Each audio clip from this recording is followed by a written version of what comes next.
The InstHIV1 HIV-2 antibody test is the world's fastest HIV test, producing results in as little as 60 seconds. The test procedure is simple, and the test kit contains all the components required for testing. Package insert, membrane unit, lancet, pipette, alcohol swab, sample diluent, color developer, clarifying solution. All 3 InstHIV reagent solutions are color-coded and numbered for easy identification. The test must be stored at 2 to 30 degrees Celsius or 35.6 to 86 degrees Fahrenheit. Before using the test, read package insert to familiarize yourself with InstHIV and become familiar with universal precautions. InstHIV is intended to be used in a step-by-step manner with no pauses or breaks during the testing process. Whole blood specimens collected by fingerstick should be tested immediately. Open the InstHIV package and remove all contents from the pouch. Tear open the membrane unit pouch at the pre-cut edge and carefully remove the membrane unit without touching the center well. Place the membrane unit on a level surface. Make sure the tab of the membrane unit is oriented towards you.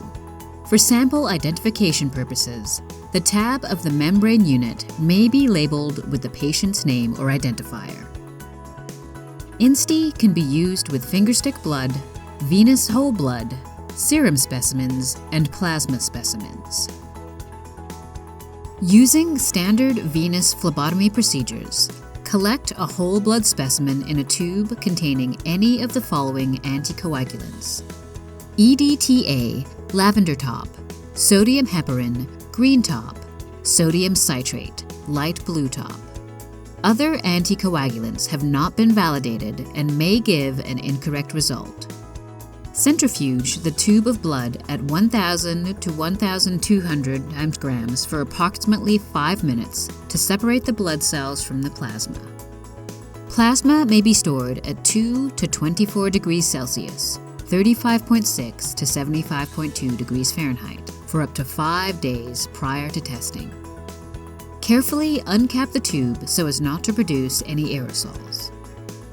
Using a calibrated 50 microliter precision pipette with a disposable tip, collect 50 microliters of the separated plasma from the collection tube. Transfer the plasma held in the pipette to bottle number 1. Step number 1. Sample diluent. Once the sample has been transferred into bottle number 1, the sample diluent, recap the bottle and mix well by inversion. Open the sample diluent and pour the entire contents into the center of the membrane unit well. The sample should be absorbed quickly. Wait for all the liquid from bottle number 1 to be absorbed completely. Step number 2. Color developer. Resuspend the color developer by slowly inverting. Mix the solution thoroughly until the reagent is evenly suspended. Pour the entire contents of bottle number 2 into the center of the membrane unit well. The solution should be absorbed quickly. Wait for the solution to be absorbed completely. Step number 3. Clarifying solution. Open bottle number 3, the clarifying solution, and pour the entire contents into the center of the membrane unit well. The solution should be absorbed completely. The clarifying solution will reduce the background to provide more contrast to the spots and facilitate reading. Immediately read the result while the membrane is still wet. Do not read the results if more than 5 minutes have elapsed following the addition of clarifying solution. When reading the results, make sure the tab of the membrane unit is oriented towards you. Non-reactive result.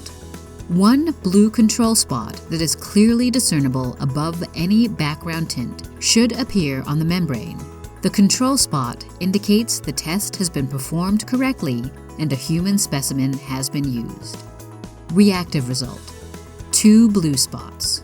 1 control spot and 1 test spot that are discernible above any background tint indicates that the specimen contains HIV-1 and/or HIV-2 antibodies. Following a reactive test result, HIV confirmation testing should be conducted. Invalid result. The test is invalid if there is no control spot on the membrane. An invalid test result means that the test was run incorrectly or insufficient specimen was added. Invalid test results cannot be interpreted. Any invalid test should be repeated with a fresh specimen using a new membrane unit, kit components, and support materials. The rapid InstHIV antibody test is intended for use by personnel in medical facilities, clinical laboratories, emergency care situations, physicians' offices, voluntary counseling and testing VCT programs, and other establishments providing healthcare. For more information, please visit us at www.biolytical.com.